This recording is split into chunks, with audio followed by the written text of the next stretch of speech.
మాట పలుకు తెలియనిది మాటున ఉండే మూగమది కమ్మని తలపుల కావ్యమయే కవితలు రాసే మౌనమది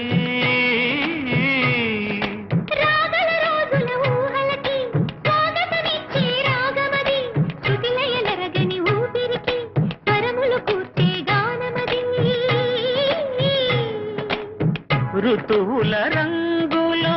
మార్చేది కల్పన కలిగిన మది భావం బ్రతుకును పాటగా మలిచేది మనసున కదిలిన